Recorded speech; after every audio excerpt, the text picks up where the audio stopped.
नमस्ते, मैं हूं जयदेव परांजपे और आप देख रहे हैं नगरायण. याला वास्तविक आम्ही बिझनेस ऍडवायझरीच्या भाषेमध्ये ऑपरेटिंग मॉडेल म्हणतो. सो अंगणापासून परसदारापर्यंत गोष्टी कशा ऑपरेट होतात घर नावाच्या संस्थेच्या या आपण पाहिल्या.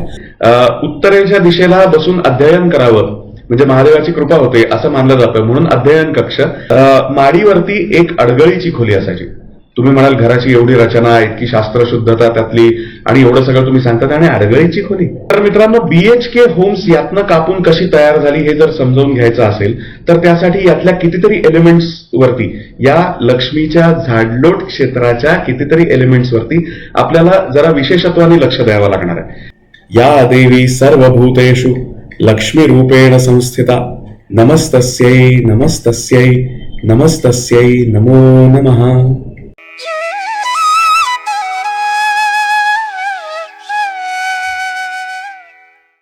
तस्मै श्री गुरवे नमः.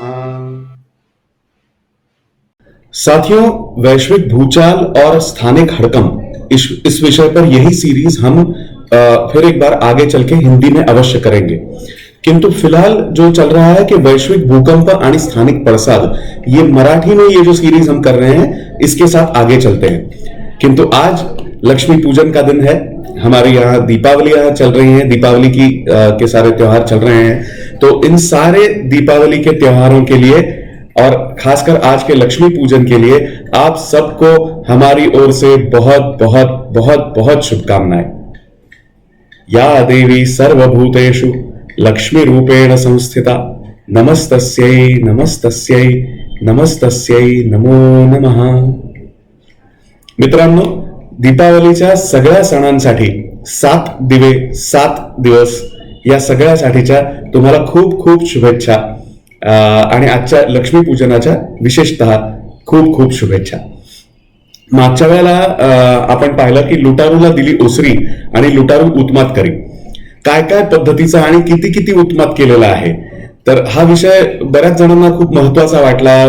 काही लोकांनी व्हॉट्सअपवरती, काही लोकांनी फोन करून फीडबॅक दिला की अरे याबद्दल अजून थोडी माहिती हवीशी वाटते, अजून थोडी माहिती हवीशी वाटते.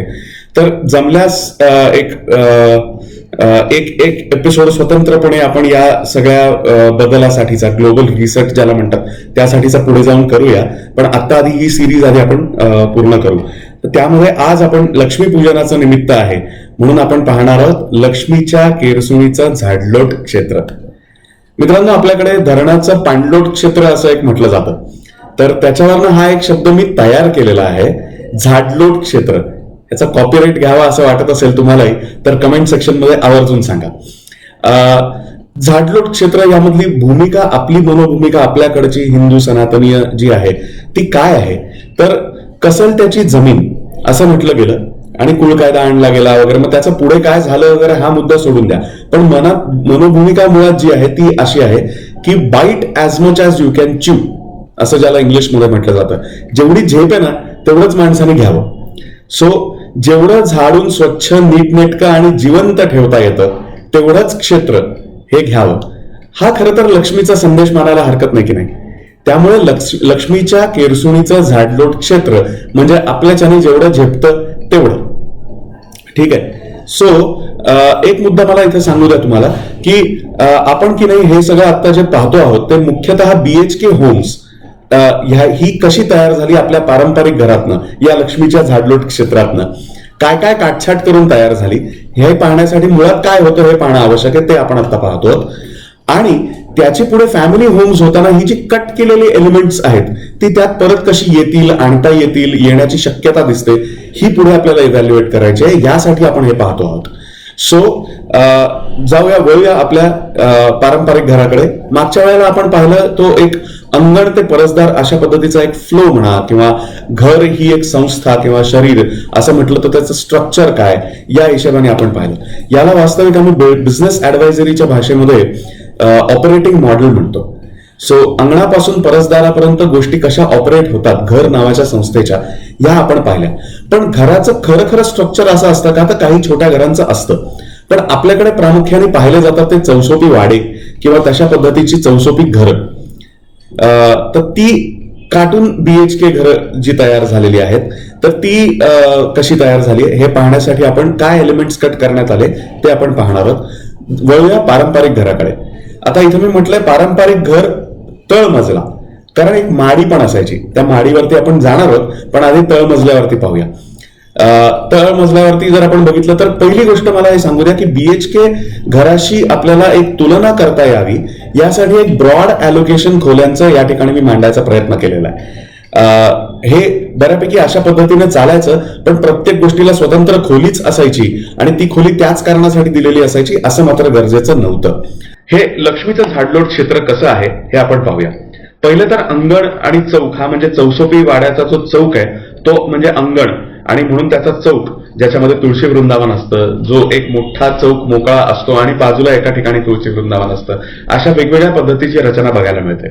या व्यतिरिक्त खोल्या जर बघायच्या झाल्या तर चुलीपासून सुरुवात करायची म्हणून पहिलं आधी स्वयंपाकघर, त्याला लागून असलेली कोठीची खोली, साधारणपणे ईशान्येच्या दिशेला असणारं देवघर, उत्तरेच्या दिशेला बसून अध्ययन करावं म्हणजे महादेवाची कृपा होते असं मानलं जातं म्हणून अध्ययन कक्ष, आणि नॉर्थ वेस्ट म्हणजे वायव्य दिशेला की वायू ज्या दिशेने जातो आहे त्याच वारा जसा वाहतो आहे त्याच्यामधनं येणारी इन्स्पिरेशन घेऊन एक प्रेरणा घेऊन कला साध्य करता येते अशा पद्धतीने, म्हणून त्या ठिकाणी कलाकूप असं म्हटलेलं आहे. वास्तविक कलेची साधना तुम्हाला त्या त्या वेळेला योग्य वाटेल त्या ठिकाणी बसून करू शकता, चौकात बसून करू शकता, त्याच्यानंतर इतर बाहेर अंगणात ओसरीवर अशा ठिकाणी बसून करू शकता, पण एक कलाकूप आपण इथे अलोकेट केलेला आहे. या व्यतिरिक्त एक खूप महत्वाची जागा होती ती म्हणजे कार्यशाळा.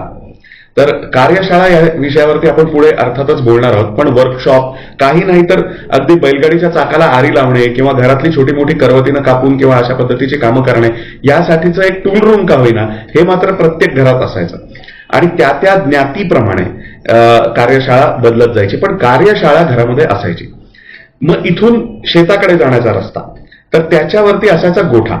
आता कोठीची खोली आणि स्वयंपाकघर यापासून जवळ असलेलं हे परसदारासारखा जो भाग आहे तिथंही खरं तर आयुर्वेदिक वनस्पती, आपल्या औषधी वनस्पती तिकडे लावल्या जायच्या, ना की फक्त वेस्ट मॅनेजमेंट.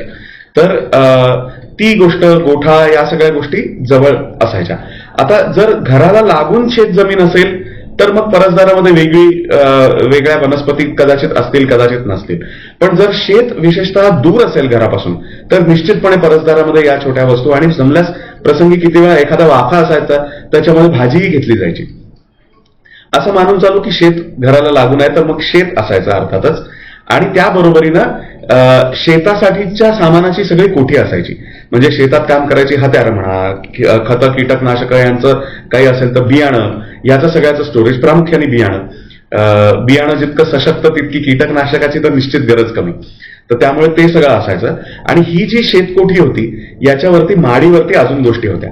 गोठा आणि बैलगाडी आपण म्हटलं त्याप्रमाणे घर आणि शेत यांच्यामध्ये असणं जास्त उपयुक्त असायचं, त्यामुळे तशा पद्धतीनं हे इथं दाखवलेलं आहे. आता आपण हळूचकन जाऊया माडीवर. माडीची रचना समजून घ्या मित्रांनो. इथे मी केशरी अक्षरात जे दाखवलेत ना ते ग्राउंड फ्लोअरच्याच गोष्टी आपल्याला ज्या दिसतात तळमजल्यावरच्या त्या इथं दाखवलेल्या आहेत, आणि ज्या नेहमीप्रमाणे ब्राऊन अक्षरामध्ये दाखवलेल्या आहेत त्या माडीवरच्या ऍक्च्युअल गोष्टी आहेत. आता सगळं घर इतकं नीटनेटकं असायचं, पण त्याआधी मला आधी हे सांगू द्या की तुम्ही थोडंसं उत्तर दिशेला जर बघितलं म्हणजे वरच्या बाजूला जर बघितलं तर तुम्हाला कौलारू छप्पर वगैरे असं दिसतंय, म्हणजे तिथं माडी नव्हती. तर सामान्यतः नॉर्थ, नॉर्थ वेस्ट आणि नॉर्थ ईस्ट म्हणजे वायव्य, उत्तर आणि ईशान्य या दिशा मोकळ्या ठेवल्या जायच्या वारा येण्यासाठी, आणि उत्तरेकडची ओपनिंग्स ही ज्ञानग्रहणासाठी, ज्ञान साधनेसाठी उत्तम असतात. रत, ज्ञान साधनेमध्ये रत असलेला असा आपला देश, तर त्यामुळे हे ओपनिंग साधारणपणे असायची असं आपण मानून चालू. बऱ्याच ठिकाणी असायची, काही ठिकाणी रचनेमध्ये थोडाफार फरक. आता माडीवरती एक अडगळीची खोली असायची. तुम्ही म्हणाल घराची एवढी रचना, इतकी शास्त्रशुद्धता त्यातली, आणि एवढं सगळं तुम्ही सांगतात आणि अडगळीची खोली, याला आपण रिसायकल आणि रियूज हे जर आजचे आपले प्रचलित इंग्लिश परकीय असलेले तरी चांगले शब्द जर जोडले तर आपल्याला कळून येतं. प्रत्येक गोष्ट व्यवहाराच्या या ऑपरेटिंग मॉडेलच्या मध्ये येणारी असणे हे मात्र घातक असतं. तर त्यामुळे ज्या गोष्टी आज वापरल्या जात नाहीत पण पुढे मागे जाऊन वापरल्या जाऊ शकतात, त्याचं काहीतरी निराळं करून, एखादं कपाट मोडून त्याचा एखादा दिवाण करून किंवा एखादा छोटासा रॅक तयार करून त्याचा उपयोग होणार असेल तर तो आज माहिती नाहीये पुढे जाऊन काय उपयोग होणार आहे, पण आज ती वस्तू इथं ऑपरेटिंग एरियामध्ये ठेवली तर अडचण होणार आहे. अशी ही अडगळीची खोली ही वरती असायची. आणि ही कार्यशाळेच्या वरती येणं यालाही एक विशिष्ट अर्थ होता.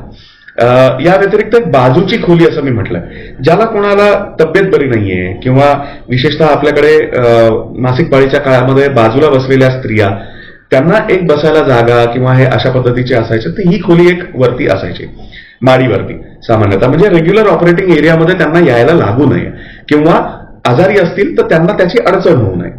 या व्यतिरिक्त एक इंधन कोठी असायची, म्हणजे सरपणासाठीचं लाकूड, प्रामुख्याने इंधन अशा पद्धतीची किंवा इतर अजून अशा कुठल्या पद्धतीची गोष्ट स्टोअर करायची झाली की जी लागते, खरं म्हटलं तर रेग्युलरली पण एक आठवड्या महिन्याला खाली आणून घेतली तर उपयुक्त आहे, नाही तर त्याचा भारा खूप मोठा असतो. तर अशी एक इंधन कोठी ज्याला आपण म्हणू शकतो, अशा पद्धतीची एक खोली असायची. आणि ही अधिक करून स्वयंपाकघराच्या वरती असायची, माडीच्या वरती. त्यानंतर एक चारा कोठी ही गोठ्याच्या वरती च्या माडीवरती असायची. त्यांचा चारा असो किंवा इतर पशुखाद्य असो किंवा त्यांची औषधं किंवा अशा पद्धतीच्या काही गोष्टी असोत ज्या राखून रचून ठेवायला लागायच्या, तर ती खोली ही गोठ्याच्या वरतीच असायची.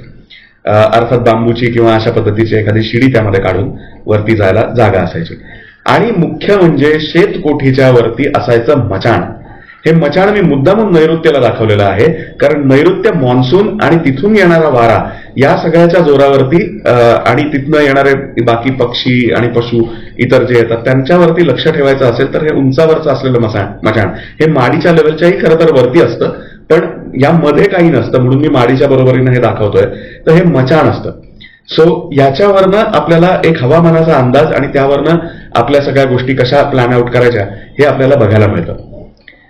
तर मित्रांनो, BHK होम्स यातनं कापून कशी तयार झाली हे जर समजावून घ्यायचं असेल तर त्यासाठी यातल्या कितीतरी एलिमेंट्स वरती, या लक्ष्मीच्या झाडलोट क्षेत्राच्या कितीतरी एलिमेंट्स वरती आपल्याला जरा विशेषत्वाने लक्ष द्यावं लागणार आहे. त्यामुळे येणाऱ्या पुढची जी आता आपली 3 सत्र असणार आहेत, ती 3 सत्र एक स्वयंपाकघराला वाहिलेलं, एक कलाकूप आणि अध्ययन कक्ष याला वाहिलेलं, म्हणजे जे खऱ्या अर्थाने साधना वाले विषय आहेत त्याबद्दल, आणि एक कार्यशाळा अडगळीची खोली अशा याला वाहिलेलं, अशा पद्धतीचे अशी 3 सत्र आपण करणार आहोत. याचा अनुक्रम किंवा सिक्वेन्स मी आता सांगत नाही, जसा योग्य होईल त्या पद्धतीने आपण करू, पण पुढची 3 सत्र या विषयावरती आपली बेतलेली असतील.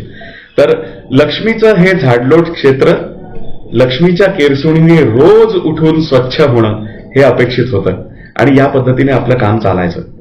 मित्रांनो, आज लक्ष्मी पूजन आहे.